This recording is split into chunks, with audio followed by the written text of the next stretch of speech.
지난 주일 오후에 교회 정기당회 하면서 우리 재난구호단 조직을 의논했습니다. 작년 태풍 힘난로 때 공동체별로 또 안수집사회에서 도움이 필요한 곳 달려가셔서 잘 섬겨주셨습니다. 좀 더 체계적으로 재난이 언제 닥칠지 모르니까 효율적으로 도움을 줄 수 있도록 조직을 갖추자 했는데 바로 그 다음날 새벽 그 논의를 한 지 몇 시간이 안 지나서 튀르키예 시리아 사상 최악의 지진이 발생했다는 소식을 듣게 되었습니다. 이 지진 피해 지역은 성경에 나오는 수리아 안디옥 지역입니다. 우리 사도행전 11장 25절부터 읽어보겠습니다. 바나바가 사울을 찾으러 다소에 가서 만남에 안디옥에 데리고 와서 둘이 교회에 1년간 모여 있어 큰 무리를 가르쳤고 제자들이 안디옥에서 비로소 그리스도인이라 일컬음을 받게 되었더라.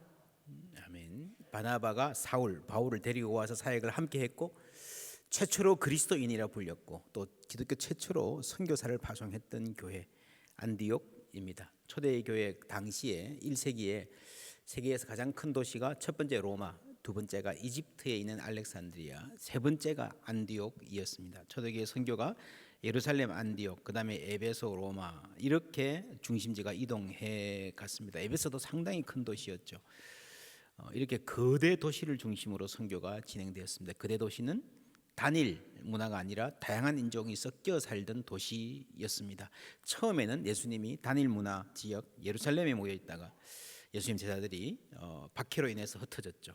선교할 생각 별로 못했습니다. 예루살렘은 유대인들의 사회죠. 단일 문화, 단일 종교 지역입니다. 그런데 안디옥은 완전히 다른 국제 도시입니다.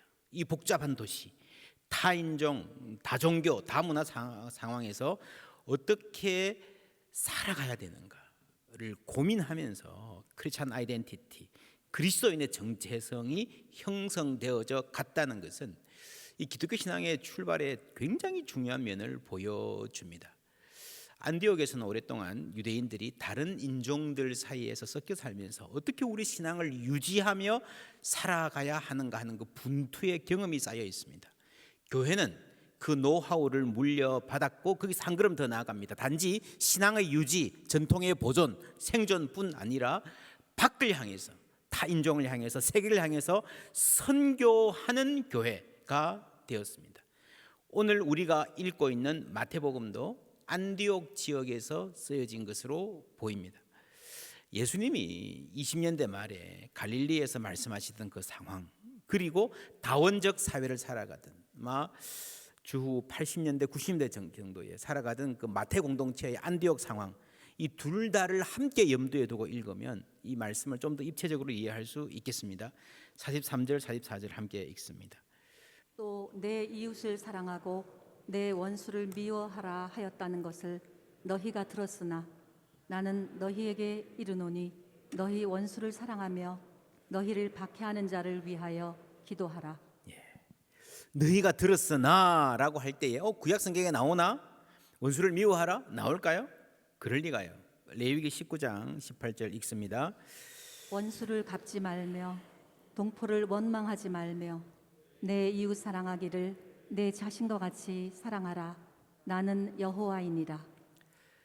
원수를 미워하라는 말이 안 나오죠. 원수 갚지 말고 동포 원망하지 말라, 이웃을 사랑하라는 말이 나오는데 이게 시간이 지나면서 원문에 없던 원수를 미워하라라는 말이 갖다 붙었습니다. 이런 말이 필요한 상황 어느 정도는 이해가 됩니다. 어떤 상황인가 하면요, 44절에 보면 예수님 말씀, 나는 너희에게 이르노니 너희 원수를 사랑하며, 이 원수가 어떤 원수인가? 그 다음에 뭐라고 나옵니까? 너희를 뭐예요? 박해하는 자. 개인적인 원수이기도 하지만 박해하는 자죠. 이방 왕이 쳐들어와 가지고 백성들을 죽이고 고문하고 신앙을 못 가지게 하고, 그래서 우리가 커다란 그 악을 만났을 때에 약자들이 단결해서 신앙의 정체성을 지키고 사회 정의를 위해서 노력해야 될 때가 때로 있습니다. 원수를 미워하라라는 말은 아마 잘 봐주자면 그때 나온 말일 것입니다. 이 말을 가장 잘 따른 사람 중에 하나가 예수 만나기 전의 청년 사울일 것입니다. 우리가 그 기백은 높이 살 수 있습니다. 그 열정은 존중할 수 있습니다. 그러나 여러분, 그게 자기 신앙의 열심이 소위 민족주의 이데올로기가 될 수 있습니다.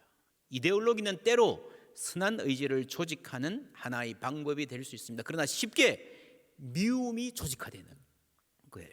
여러분, 공산주의 처음 시작의 사회주의, 이게 처음에는 가난한 자들을 불쌍히 여기는 마음으로 모두 다 함께 잘 살자라고 좋은 마음으로 출발한 면이 있다는 것은 누구나 인정을 합니다.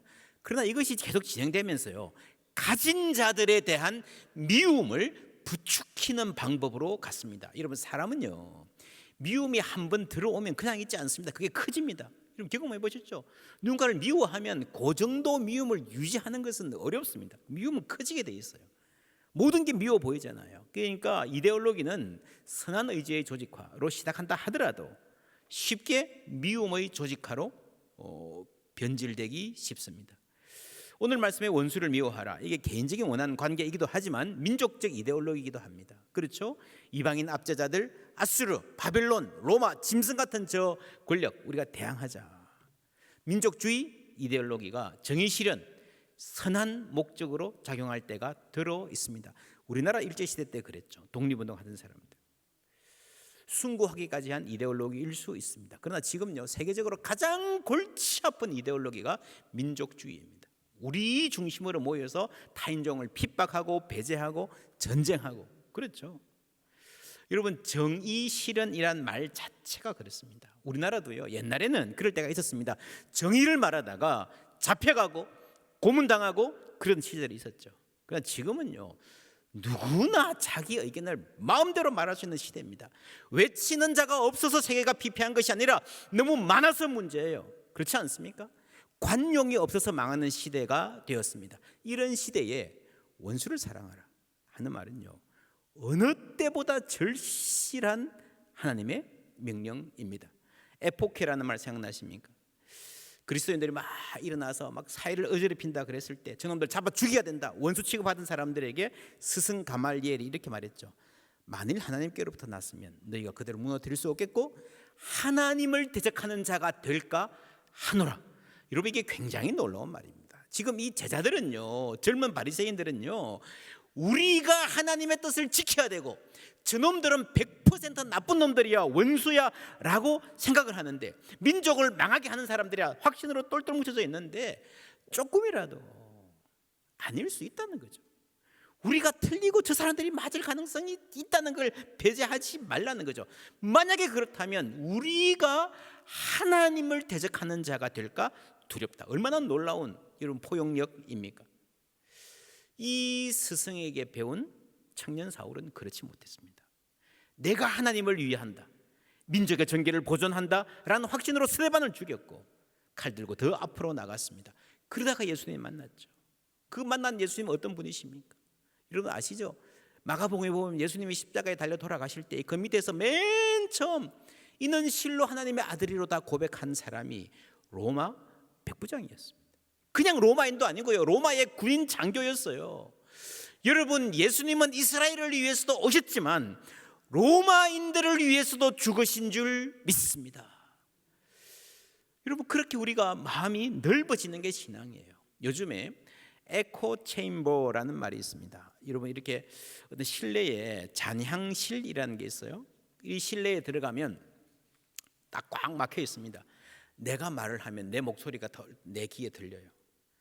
그래서 세상 사람들이 다 그걸 다른 사람의 목소리로 착각하고 다 비슷하게 생각한다고 착각하고 산다는 거죠. 에코 체인버는 비슷한 성향의 사람과 소통한 결과 다른 사람의 정보와 견해는 불신하고 본인 이야기만 증폭돼 진실인 것처럼 느껴지는 정보 환경을 말한다. 에코 체인버는 본래 방송이나 녹음 시 잔향감이 에코 효과 있죠, 주기 위해서 인공적으로 메아리를 만들어내는 방을 말하는데, 이제는 같은 뜻을 가진 사람끼리 모여 서로 동의하는 의견이 메아리처럼 반복해 울리면서 점점 더 그 의견이 고착화되고 급진화되는 것이다. 그러니까 자신의 목소리가 되돌아오는 것을 세상의 여론으로 착각하고 살아가게 되는 현상이라고 요약할 수 있습니다. 이해가 되시죠? 여러분, 단톡방 막 이런저런 막 비싼 사람들끼리 모여서 막 그렇게 올라오면요, 세상 사람들 다 그렇게 생각한 줄 알아요. 사실 그 안에서도 입 다물고 있는 사람들이 있습니다. 여러분, 유튜브도 마찬가지예요. 요즘은 그래요. 내 안에는 내가 어디에 관심 있는지 몰라도요, 인터넷은 기가 막히게 압니다. 어떻게 해요? 어젯밤에 검색했거든. 그렇죠? 그래서 여러분, 우리가 유튜브에 한두 번 어떤 영상을 보면 이 유튜브가 알아서 이 사람이 좋아할 만한 것만 계속 소개해줘요. 그러니까 그 안에 갇히는 거예요. 그게 에코 체인버라고 하는 거예요. 우물안 개구리. 그래도 우물안 개구리는 고개를 들면 하늘을 볼 수 있지만, 에코 체인버는요, 우물안 개구리 머리 위에 뚜껑이 탁 닫혀버리는 현상일 수 있습니다. 기가 막힌 거예요. 이 세계화 시대에 여러분, 조금만 노력하면 세계 어디든지 도달할 수 있는 이 정보화 시대에 옛날 저 깊은 산골 살던 사람들보다 더 답답한 사람으로 살아갈 수가 있다. 여러분, 때로는 신앙의 전통이 우물의 뚜껑이 될 수 있습니다. 예수님 당시에 이스라엘 사람들이 그랬죠.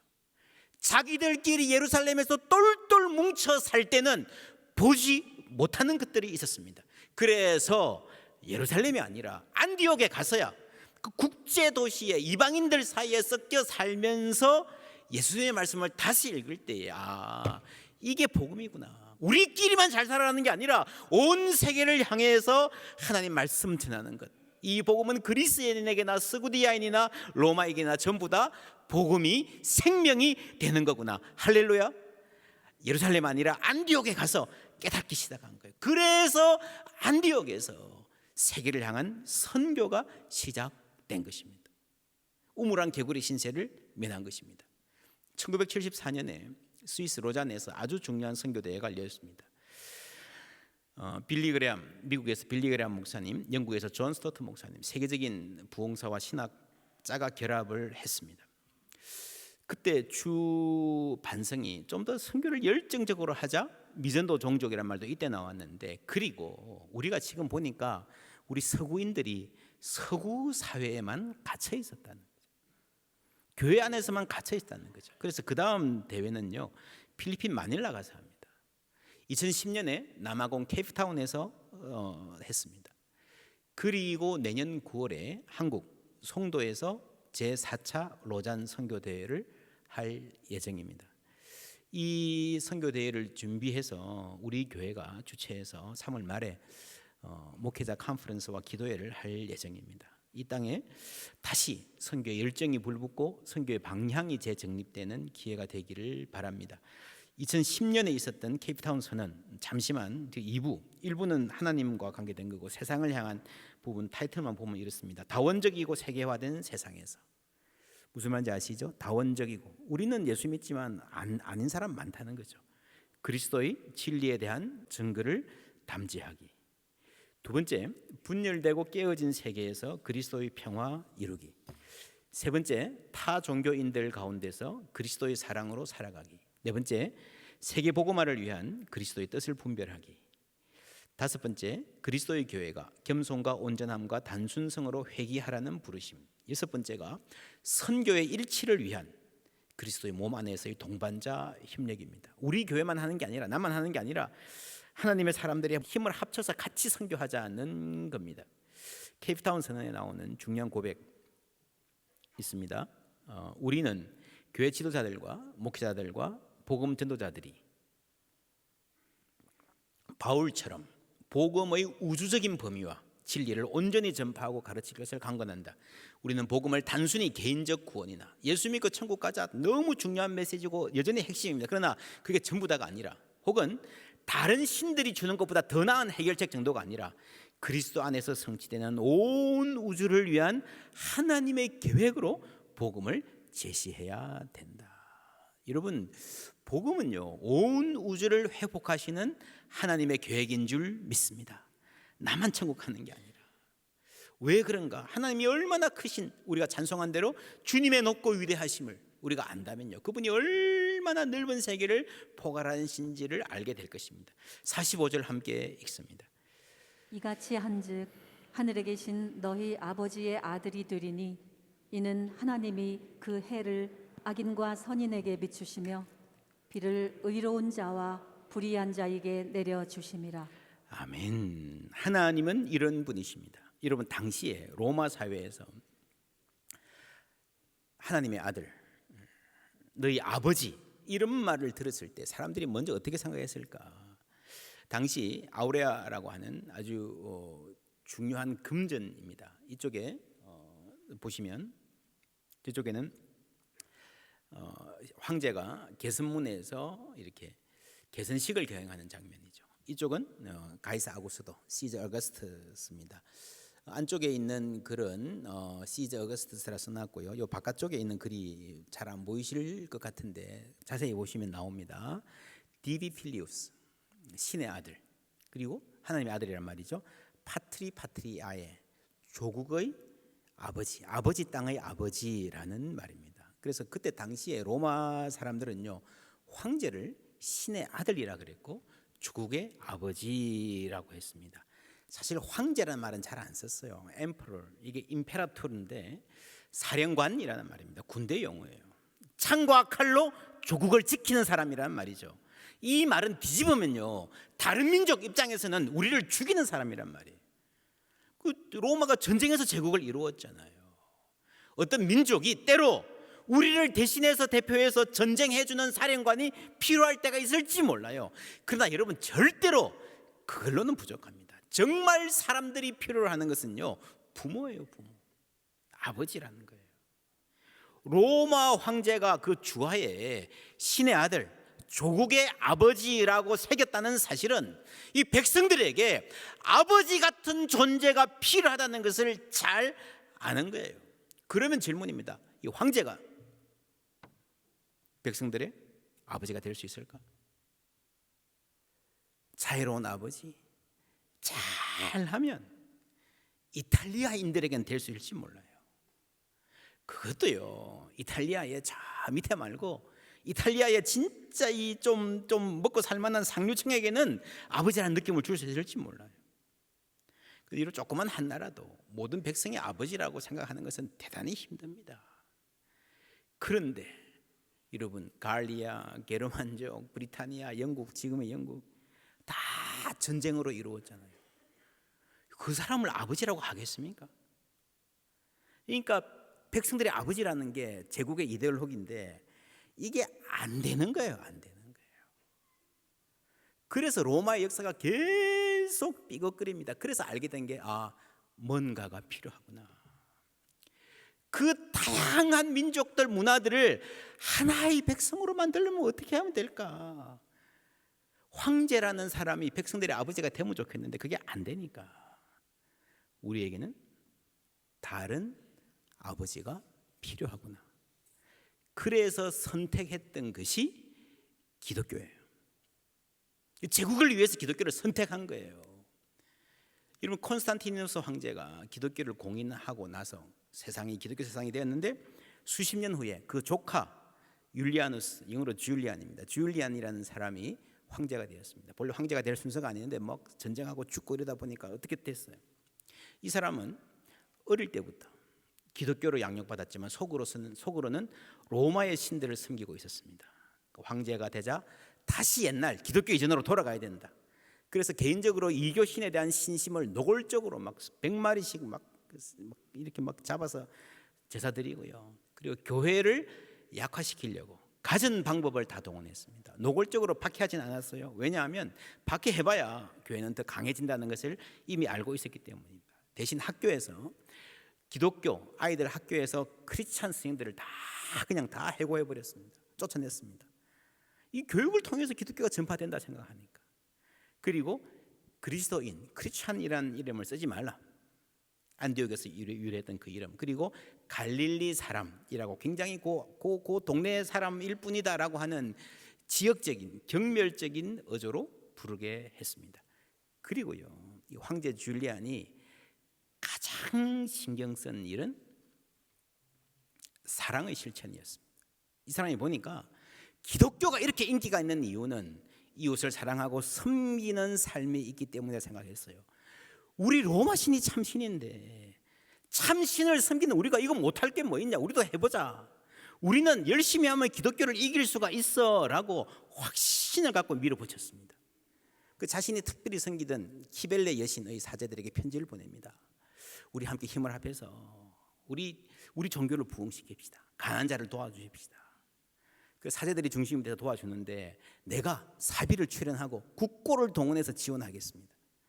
나는 그 보조금의 5분의 1은 사제들에게, 봉사하는 가난한 사람들에게 나누어 주고 나머지는 여행자들과 거지들에게 나누어 줄 것을 명령합니다. 대단한 사람이죠. 말로만 한 거 아니에요. 그런데요, 성공 못했어요. 이 사제들이, 키벨레 사제들이 가난한 사람 돕는데 전혀 관심이 없어요. 노력하다 안 되니까 이 황제가, 줄리안이 너무 답답해가지고 분통이 터져서 쓴 글이 아직도 남아 있습니다. 우리 로마인들이, 로마 사람들의 지원을 받지 못하는 것은 누구나 잘 알고 있고 또 아주 부끄러운 일입니다. 반면에 유대인은 구걸을 하지 않는데도 불경한 갈릴리 사람들은, 여러분, 그리스도인들에게 유대인은 핍박하는 사람들이거든요. 그런데 돕는다는 거죠. 그들의 가난한 동포를 지원할 뿐 아니라 우리 로마인까지 돕고 있습니다. 여러분, 이 글이 기독교를 지독하게 싫어하고 미워하던 배교자 줄리안의 입에서 나온 글입니다. 놀랍지 않습니까? 죽음을 앞두고 이 줄리안은 오 갈릴리 사람이에요, 당신이 이겼어 라고 했다고 전해집니다. 실제로 이 말 했는지 안 했는지는 잘 모르겠어요. 그러나 많은 역사가들이 이 말은 이 줄리안의, 황제 줄리안의 삶을 가장 잘 요약해 주는 한마디다. 오 갈릴리 사람, 예수한테 안 된다는 거예요. 사실 이 줄리안은 당시 어떤 사람보다 기독교의 능력을 잘 이해하고 있었던 것 같습니다. 조건 없이 베푸는 사랑. 황제가 국가 권력을 전부 동원해서 해도 할 수 없는 일을 평범한 사람들이 실천하는 작은 사랑이 해낸 거예요. 조건 없는 사랑, 원수에게도 베푸는 사랑. 어디서 왔습니까? 악한 자의 밭에나 선한 자의 밭에나 비를 내려주시는 하나님의 성품인 줄 믿습니다. 아브라함 링컨이 전쟁했잖아요. 북군의 사령관이었잖아요. 전쟁이 끝났습니다. 여러분, 남북 전쟁 이후에 미국이 하나의 나라로 존재할 수 있었던 것은요, 기적입니다. 기적. 그렇지 않습니까? 내 자식 죽이고요, 그랬던 사람들인데, 동포를 원망하지 말고 이웃을 사랑하라 그랬는데, 여러분, 북군 입장에서 남군이 동포예요, 원수예요? 남군 입장에서 링컨이 동포예요, 원수예요? 원수예요, 원수. 그렇지 않습니까? 동포가 원수면요, 원수예요. 가족도 원수짓 하면 원수라고 생각합니다. 인간은 그렇습니다. 그럼에도 불구하고 남과 북이 하나 될 수 있었던 것은요, 정말 놀라운 기적입니다. 그게 여러분 링컨 전기를 읽어보시면 공동선을 향한 링컨의 집요한 신념과 노력이 있었습니다. 여러분, 우리가 보기는 저 노예 제도 계속 유지하자는 저 남북 꼴통들 골치 아픈 인간들이야. 대화가 안 돼. 없어져야 돼. 원수야. 근데 여러분, 그렇지 않습니다. 흑인 노예들도 하나님의 자녀고요, 백인 노예주들도 하나님의 자녀인 거예요. 그 하나님을 믿는 믿음이 있을 때만 우리가 하나 될 수 있을 줄 믿습니다. 아버지의 자녀예요. 그 집안에도 그런 일들 많으시죠. 큰아들이 열심히 살아서 돈 잘 벌어요. 살만해요. 부모님 용돈 넉넉히 드립니다. 근데 이 부모님이 자꾸 작은 아들 주시는 것 같아. 아버지 그러지 마세요. 저놈 자식 정신 좀 차려야 돼요. 그러지 말고 좀 그냥 맛있는 거 사 드세요. 근데 아버지 입장에서는 작은 아들 고생하는 거 생각하면요, 뭘 먹어도 목에 안 넘어가는데 어떡합니까? 그게 아버지잖아요. 탕자의 비유가 바로 그 말 아닙니까? 내가 보기에는 마음에 안 들어도요, 아버지가 사랑하시고 아버지가 용납하시니까 품어주는 거예요. 여러분, 시대마다 유독 교회를 분열시키고 싸우게 만드는 주제가 있습니다. 이게 교리적인 문제일 수도 있고요, 정치적, 사회적 이슈일 수도 있습니다. 정말 그게 중요한 일이면 교회가 희생을 무릅쓰고 감당해야 될 때가 있습니다. 3.1운동에 앞장선 교회, 바로 그 대표적인 예입니다. 그러나 그렇지 않은 경우에 지금에는요, 대부분 논쟁이 그냥 말에서 시작해서 말에서 끝나요. 열매 없이 서로를 분열시키고 끝나요. 그러한 일에 대해서 거리를 유지할 필요가 있습니다. 교리적인 문제든 정치적인 문제든 사회적인 문제든. 그리고 그 힘을요, 우리가 함께 할 수 있는 선한 일에 써야 되는 거예요. 그 일을 겸손하게 감당하면 됩니다. 그게 커먼굿, 공동선이라고 하는 거죠. 예수 안 믿는 사람들이 봐도 저거는 좋다 그래야지, 정치적 기대가 좀 다른 사람이 봐도 그래, 그건 해야 하는 일이지, 잘하는 거야, 그런 일들을 찾아서 힘쓰고요, 선한 씨앗을 뿌려야 될 줄 믿습니다. 그러다 보면 아득하게 멀리 보이는 일도 언젠가는 이루어지고 열매를 거두는 거예요. 노예 해방이 그랬죠. 기독교가 처음부터 노예 해방하자 그러지 않았습니다. 근데 그 씨가 언젠가는 역사 속에 열매를 맺는 거예요. 갈라디아서 6장 9절 함께 읽습니다. 우리가 선을 행하되 낙심하지 말지니 포기하지 아니하면 때가 이름에 거두리라. 아멘. 하나님 거두게 하실 줄 믿습니다. 그래서 여러분, 기독교 역사를 보면 대단히 영웅적인 사람들의 업적으로 변화된 거 별로 없어요. 그렇게 해서 나라를 확 뒤집을 수 있을 것 같지만 그렇지 않아요. 평범한 사람들의 작은 선행, 나약해 보이고 답답해 보이는 그들의 삶의 변화가 로마 황제 줄리안도 이루지 못한, 황제도 뒤집지 못한 변화를 만들어내는 거예요. 못생긴 나무가 산을 지킨다라는 말이 있습니다. 잘생긴 나무는 다 팔려갔어요. 부잣집 가구로 다 가 있어요. 못 팔려간 못생긴 나무가 산에 남아가지고요, 아름다운 신비한 아름다움의 숲을 이루고 있는 거예요. 그게 역사예요. 긴 역사를 보면 답답한 사람들이 세상을 바꾸었습니다. 묵묵히 자기를 지킬 줄 아는 사람들, 겸손하게 섬기는 사람들, 그 사람들을 그 자리에 있게 하신 것이 하나님의 은혜인 줄 믿습니다. 믿음의 눈으로 보면요, 세계 역사는 은혜의 역사입니다. 한 사람에게 그리스도의 사랑과 은혜가 들어갈 때 변화되게 되어 있습니다. 청년 사울, 자기 의로 내 정의, 다른 사람들을 비판하며 조국의 원수들을 처단하기 위해서 달리던 사람이었지만 예수를 만나고 나서는요, 미워할 대상을 잃어버렸습니다. 세상에 나쁜 놈이 있다면, 정말 조심해야 될 악한 놈이 있다면 그것은 다른 사람이 아니라 나 자신이다. 나는 죄인 중에 괴수입니다. 왜 죄인이에요? 받은 사랑이 크기 때문입니다. 그리스도의 십자가를 보면 여러분, 내가 죄인이라는 사실을 부인할 수 없습니다. 또 하나, 하나님이 제시하신 목표가 높고 원대하기 때문입니다. 48절 함께 읽습니다.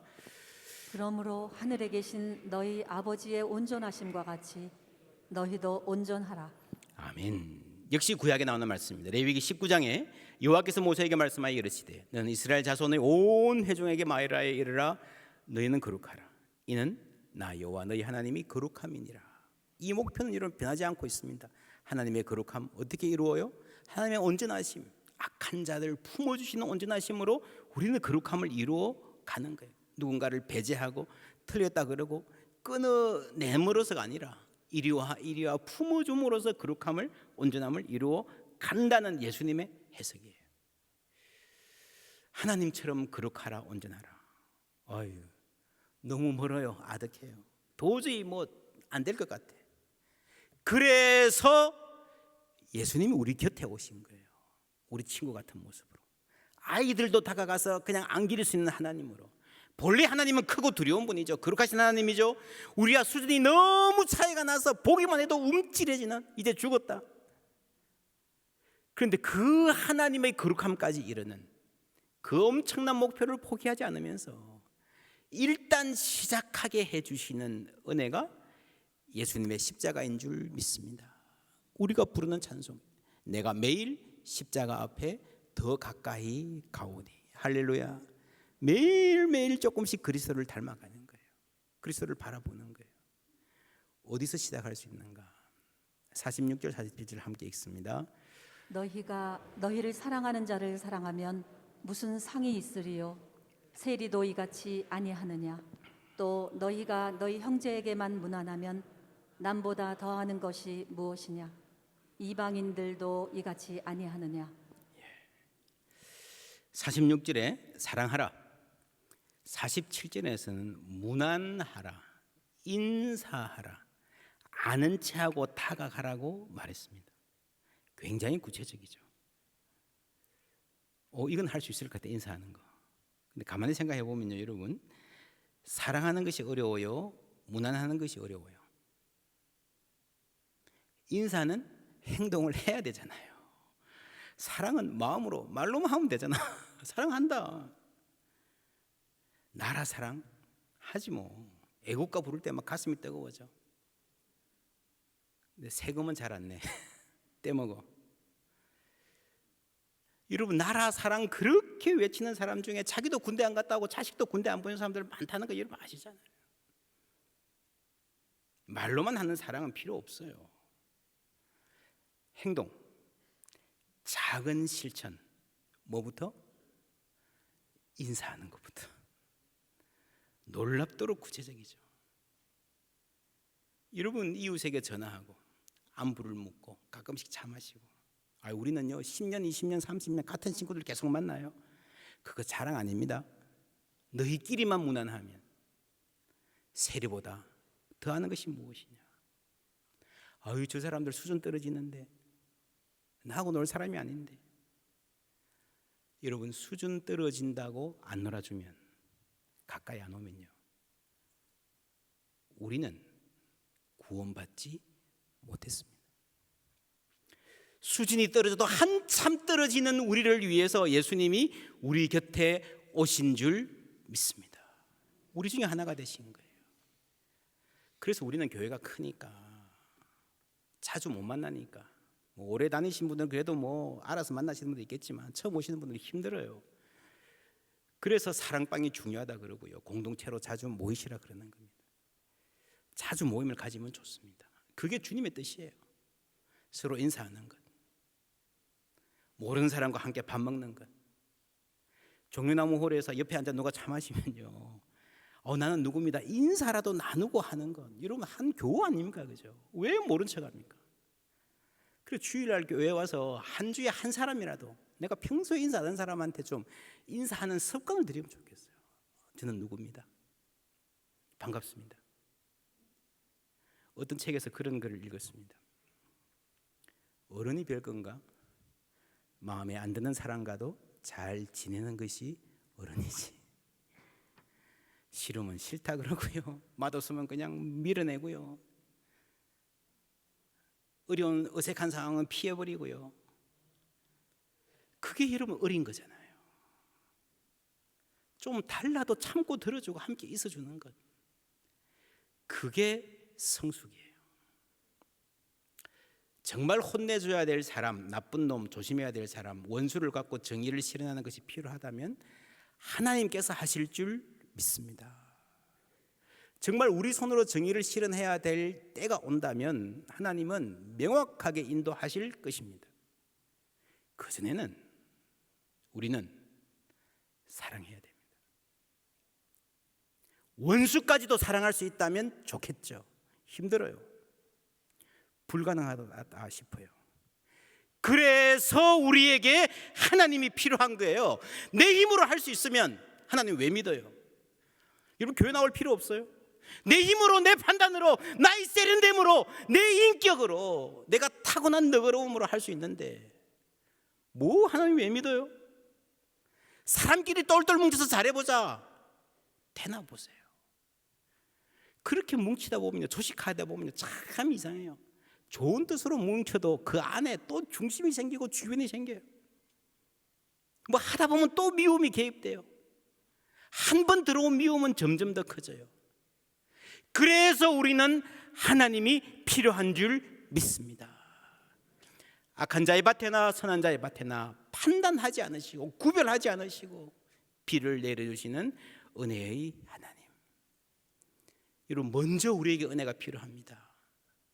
우리 밭에도 은혜가 필요하고 메마른 한국 경제도 은혜가 필요하지만 먼저 우리의 마음에 하나님 은혜의 단비가, 성령의 단비가 필요한 줄 믿습니다. 비록 우리 마음이 바짝 마른 나무 같아도요, 성령의 단비 내려주시면 움이 트고 싹이 날 줄 믿습니다. 하나님 기뻐하시는 열매 맺고 이 땅에 생수의 강이 흐르고 생명이 약동하기를 축원합니다.